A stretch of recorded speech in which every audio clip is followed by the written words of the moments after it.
Hello, everyone. My name is Aleš Šteger. I'm a poet from Ljubljana. I'm one of the trustees of the Griffin Poetry Trust. It's a great, really also private joy, I have to say, at this occasion, to have this unique opportunity to welcome Brian Henry, a dear friend, a respected poet, a wonderful translator from the Slovenian. The occasion for this conversation is renowned. Kiss the Eyes of Peace, selected poems of the Slovenian poet Tomaž Šalamun, translated by Brian Henry and published by Milkweed Edition, has been shortlisted for the Griffin Poetry Prize 2025. It's a great joy, and congratulations, Brian. Thank you so much. Congratulations from all my heart. There are so many things I could start this conversation about your work as a poet, as a translator, and especially, of course, someone who has dedicated a great part of your efforts as a translator to the work of Tomaž Šalamun. But perhaps the first question should be for all of for everyone listening to us. How did you come across Tomaž Šalamun as a person, and how did you come across Tomaž Šalamun's poetry? I think well, it's definitely the poetry first, and part of it was the Echo book that Charles Simic did in 1989, the Yes. selected poems, had a bit of a cult status among younger poets in the mid 1990s, and so I'd heard about him then and had read him, and then the Four Questions of Melancholy, which is a selected poems that came out in 1997 from White Pine, came out. And for that book, Tomaž was giving readings, and he read in Amherst, Massachusetts, where I was in graduate school. And I only spoke to him about 30 seconds. And it was mainly because the magazine that I co-edited with Andrew Zawacki, Verse Magazine, in 1996, we did a special feature on Slovenian poetry, and Tomaž had some poems in there. So I had read some of his newer poems as well. But then when we became friends and sort of had a real conversation in 1998, when I was living in Australia for a year, and he went to read at the Adelaide Literary Festival, and I was in Melbourne, but I wrote to him and said, if you come to Australia, I would like to interview you for Verse Magazine, because we used to do a lot of interviews for the magazine. And he said, sure. And so I went to Adelaide, and we immediately became really good friends. And then when I returned to the United States, I used to visit him a lot in New York, where he was living. And I think I counted up, I spent about a month over my first year living in New Hampshire, staying with Tomaž in his extra apartment in New York. So we became really good friends. And I brought him to read when I was at the University of Georgia. I brought him to read there. I brought him to teach there. I brought him to the University of Richmond. He was close to my family, my kids, my wife, Tara. So dear family friend. Tomaž was, perhaps I can quote here a sentence from, I think, very meaningful and beautiful foreword to the Kiss the Eyes of Peace by Ilya Kaminsky, where he tries to label a bit Tomáš's writing. Critics label Šalamun a difficult poet, a fragmented poet, an absurdist, a surrealist. But this difficulty of style happened during a moment of extreme historical, social, and political difficulty. Was it this difficulty that intrigued not only you, but really many readers and poets in the States? I don't think so. Because we have plenty of that ourselves. I think it was there's no one like Tomaž. No one wrote like him. No one thought like him. No one moved like him. I just think it was his singular poetic energy, his restlessness, despite any labels he might have had or been, that were attached to him. I think he transcended them all. I hope the book shows that. I try to show that with the book, that he's not just an avant-garde poet or all those things. He can be quite straightforward. He can be quite heartbreaking. He can tell stories, and yes, he can be quite difficult. But I think if you trace it through surrealism, modernism, postmodernism, language poetry, I think his strategies are not that unfamiliar. If you're reading him always for content, then yes, you will be disappointed, because he does do a lot with language that doesn't translate to, say, narrative or conventional understanding. But he offers so much more than that. Mary Ruffle said Tomaž Šalamun is a madman, and he himself quoted in a poem, it's very common to everyone who has read him, a monster. I mean, he somehow intrigues people to transgress certain boundaries while thinking about poetry through him, basically. But on the other hand, this is a kind of poetry which is very, very hard to grasp, to follow. You have to somehow completely submit yourself to it if you want basically to enjoy the fruits of it. I agree. How did you experience it as a poet, not as a translator, but as a poet, the presence of Tomáš's poetry? Well, I think when you were talking about the madman and the monster and the transgressiveness, I think that is probably what attracted my generation to his work more so than, say, the difficulty of it. I think the absurdity and the joy of referring to yourself. I mean, obviously there are different historical contexts for him doing that than for, say, American poets, clearly. But I think that was refreshing. I think his severe honesty at times was refreshing. I think his willingness to hold his own life, especially in the 1970s, up to his own interrogative, I think is, mind-boggling in a way that he's able to do that. And so you expect, I think when you read his work, you expect this kind of disheveled, disorganized, antisocial person, and then when you meet him, he's so elegant and Perfect gentleman, such a gentleman, so sweet, so generous and kind. I mean, he contains so much. Now, as a poet, I think I felt drawn to his poems that the voice seemed to come from, I don't know where, maybe not from him. That like when I was, say 24, 25, those are the poems.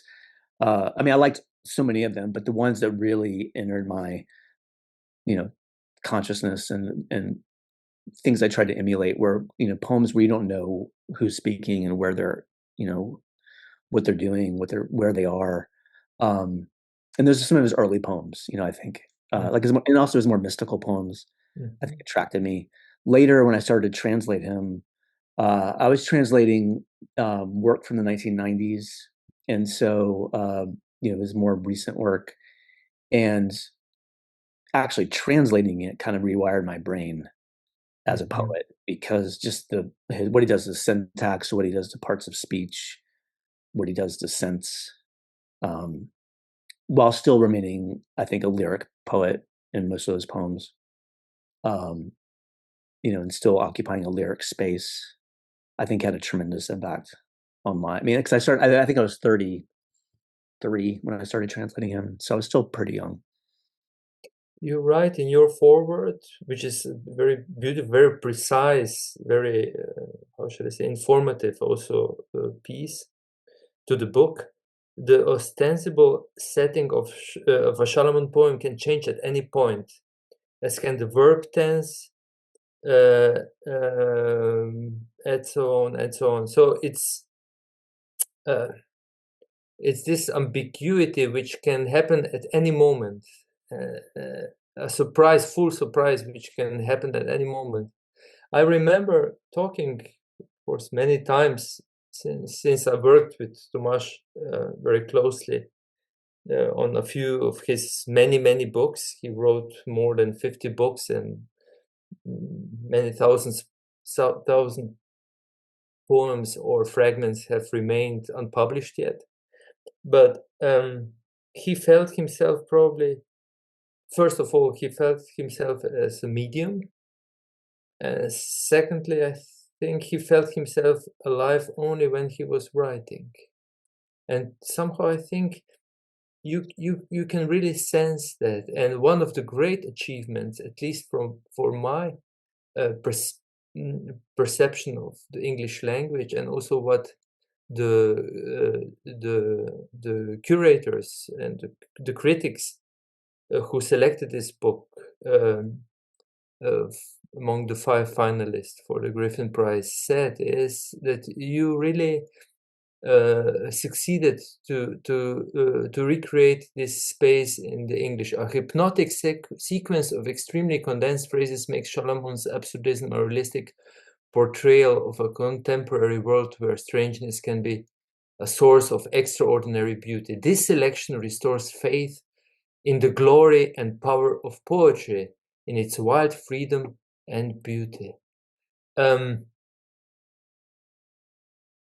There are poems of Tomaž from over 50 years in this book included. And since Tomaž was, of course, translated before, you mentioned a few translations to the US public, still this book covers a range of untranslated poems, especially later poems, which were not somehow present in the Anglo-Saxon sphere. How was it discovering this, let's say, later poetry for you? Was it a kind of revelation, or a surprise, or something that came automatically with knowing Tomaž? I mean, what surprised me was how much of it there was. Yes. I mean, God. I mean, the last 10 years, I mean, I can look at a list, but I mean, I can't fathom how much he wrote. Well, one of the things that interested me was how many of them were in couplets, how many of them were 14 lines. I think the space of the sonnet is something he was obsessed with for almost his entire writing life. And I think it's a good space for him. But the ones that stood out to me the most were the outliers, poems like Crime and Punishment, Hanged Men, poems that deviated from that and that had a very different, not voice, but a different approach and a different method. Those are the ones that surprised me the most and that I wanted to include. I mean, you mentioned that a lot. I think I wanted to include, with a book like this, you want to include sort of the greatest hits. You want to include older poems that haven't been translated to sort of flesh out, his life, say in the 70s and 80s. But then obviously you want to include a lot of new poems as well. And so it was a challenge to narrow them down because there were so many. And I didn't want the book to become overwhelmingly large.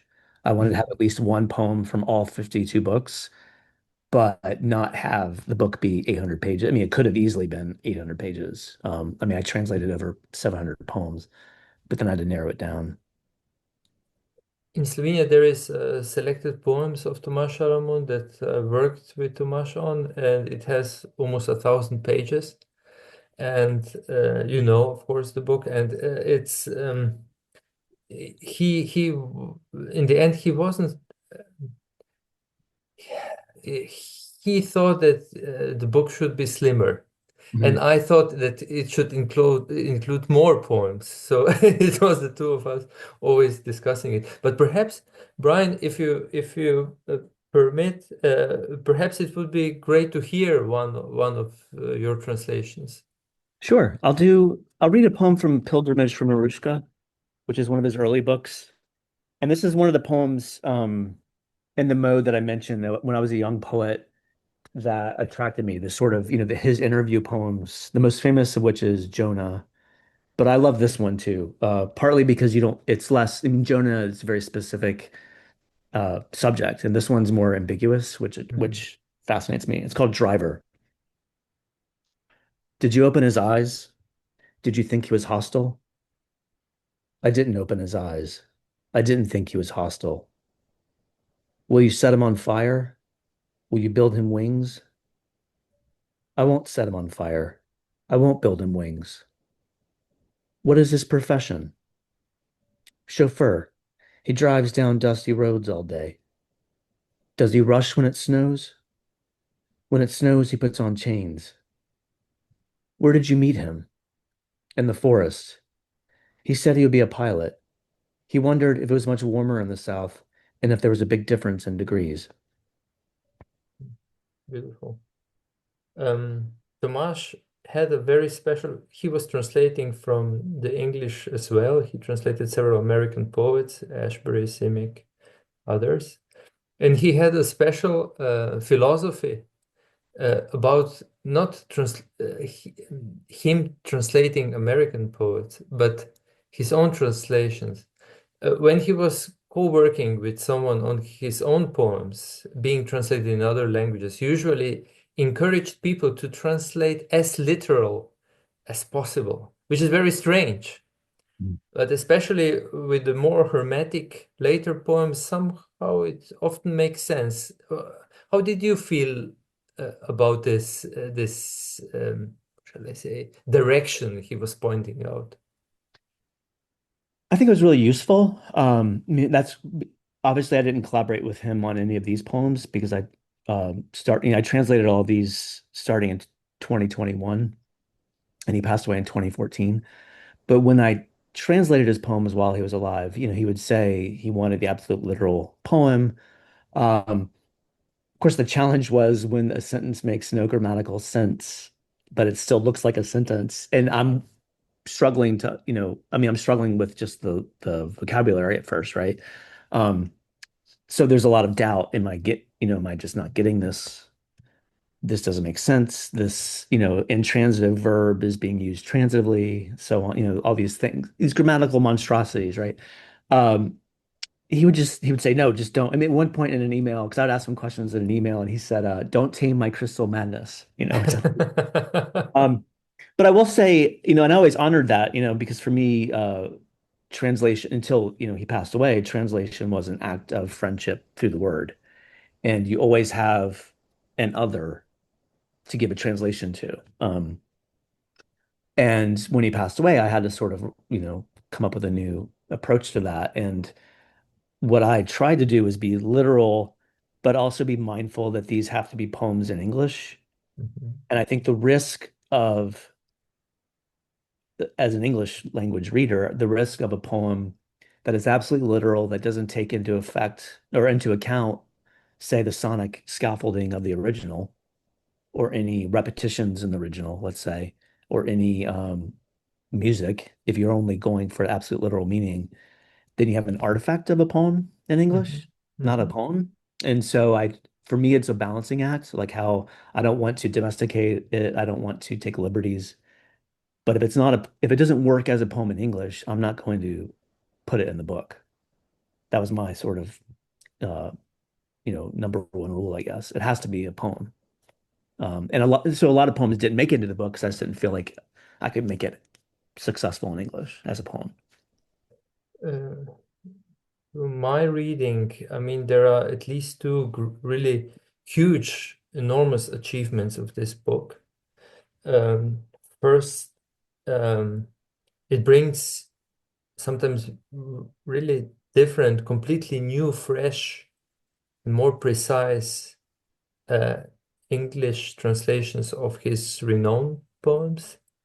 And secondly, and perhaps even more importantly, it really shows us Šalamun that hasn't been known to the world so far. Who Šalamun that even here in Slovenia was not really as accepted as the older Šalamun. So it's, I think, also from the point of composition of the book, of the precision of the book, of the power of the book, it's really an extraordinary achievement that goes parallel with a new German translation of Tomaž Šalamun that was published also 2 years ago, and together they make somehow an international revival of Tomaž, who was never forgotten. I'm still stricken how 10 years after his passing away, he's still completely vividly present in conversations, in poems, in quotations. He's really a very unique event in the world of poetry, I think. I would like to thank you from my heart for this conversation, and I would like to ask you to close with another poem from Sure. Kiss the Eyes of Peace. I'll read the last poem in the book, which is from his the final book, completed book that he had, And Everywhere There Was Snow, which is the title that was given to it because at his funeral, suddenly it snowed. And so I just want to end with this is the final poem. Someone by a Frozen Lake. From moment to moment, we'd grind truth and grain and grass and coffee. And why? Why? I went through a girded country. The fishermen slapped columns. The sun banged, covered up, but banged again. Burned paper lay in the streets. With my left middle finger, I removed the sleep from my right eye. I didn't stop writing. Only now, when I raise a glass of water. Thank you very much, Brian. Thank you. And congratulations one more time to this great achievement. Thank you so much.